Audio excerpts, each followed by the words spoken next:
How's it going, everybody, and welcome back to Violent Privilege. My name is Hunter, and today we're playing Destiny's Crucible, and really, I just wanted to sit back, talk with you guys a little bit about the Stormcallers nerfs, and I was getting a couple messages on Twitter and everything else saying, hey Hunter, what are you going to do since the Stormcallers nerfed, and how are you going to do in Crucible now since the Stormcallers nerfed, and stuff like that. So let me sit down and kind of tell you guys what I did to change my gameplay and kind of the strategy that I'm going with now with the Stormcaller since it was nerfed a little bit. First, I want you to let you know, okay, I've gotten Phantoms and I've gotten 7th column medals with the Stormcaller before. They're on my channel, you've seen that before. This is a gameplay footage of me in the Stormcaller, and the nerf, it doesn't really bother me at all, actually, to be honest with you. It's not really that big of a deal. One, I don't have to run around with Stormcaller all the time. I only use Stormcaller when I know that there's somebody near me, and they didn't nerf it to the point where it was unusable. Now, I run with the Mida most of the time, okay? So I run with the Mida, and then for my secondary, I normally run a sniper rifle or a shotgun, and occasionally a sidearm. The sidearm I normally use is the Havoc Pigeon. Now, the heavy weapon that I always use and am standard with is the Quillums. Yes, the Quillums was nerfed as well, but that doesn't really matter. This gameplay footage proves that the Quillums, the Mida, and a secondary weapon and Stormcaller still work. I get a Phantom medal in this gameplay, and I hope you guys enjoy it. I also hope you guys enjoy the little bit of music from the Destiny soundtrack in the background. But I wanted to let you guys know what I did with my Stormcaller. First, I maxed out the armor, and I make sure that the armor is completely maxed out when I go into Crucible. Next, I run the Impossible Machines, which is going to allow me to get that landfall. Then I run Transcendence still, which allows me to have a longer Storm Call, and also allows me to get that health regen if I have a grenade and melee charge completely full. Now, with that, I also pick the highest chaining perk available in Stormcaller. That way I can get the furthest amount of distance, especially if I see a group of enemies, and it still can chain to every single enemy around me.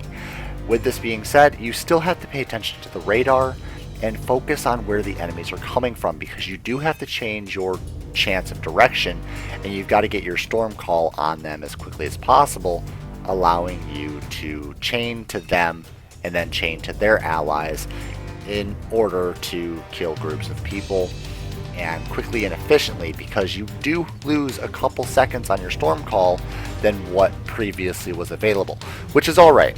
Transcendence still fixes that a little bit, and you just have to kind of make sure that you have your grenade and melee charge full when you have your super. So if you're about to get your super, make sure you don't waste your grenade and melee. Unless you definitely have to survive, then you might want to use it. But if you don't have to use it, don't. Because once you have your super, you'll be able to do Transcendence, you'll be able to get off that perk, and that perk definitely changes the game for Stormcallers, especially in this April update. The April update was a hard hit on Stormcallers, but if you know how to use it, if you've been using it for a while, you should have no problem continuing on the use of a Stormcaller if you're used to it.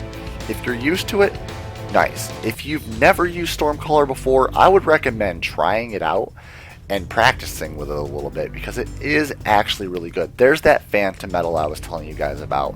That is awesome. And I actually went on a second Phantom medal in this gameplay. It's just, it didn't proc to show the medal. It was kind of interesting. The medal didn't show, but I went into my HUD for Crucible, looked at the last match that I had, and I did definitely get 2 Phantom medals out of this. And I also got a Reaper, I believe. A Reaper is 6 rapid kills, which is 1 off from a 7th column, but that's okay. Don't really need the Reaper, but hey. So, to also beg the question, I've been asked a couple times what is my favorite class in Crucible and also in Destiny. Well, it depends on what I'm doing. Honestly, the raid, I love Stormcaller, and Crucible, I love Stormcaller. But if I was doing any other events that were heavily damage related to myself, I would probably do self-res Warlock.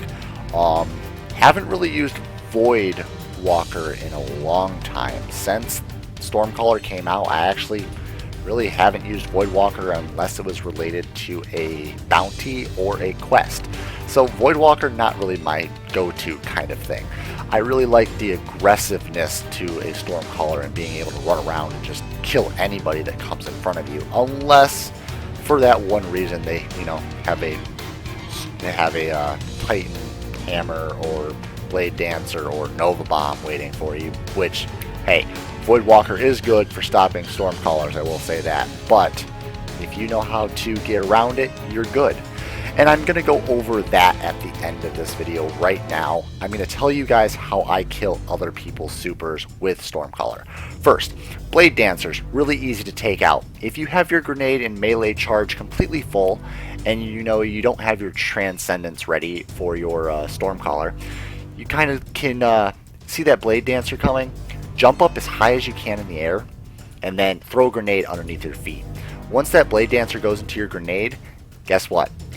Come down on their head and melee them. It instantly kills them. It's actually pretty awesome. A hammer, make sure that you run in the opposite direction a little bit, wait around a corner, and you can actually get underneath a hammer of Soul Titan and then kind of use your Stormcaller. Also, if you see a Void Walker, try to go underneath them while they're Void Walking to get in front of their Nova Bomb, so the Nova Bomb hits behind you. You should still survive it, and you can use Transcendence and Landfall to kill them. But this is Hunter from Violent Privilege, and I'll see you guys in the next video. Hope you guys enjoyed the gameplay.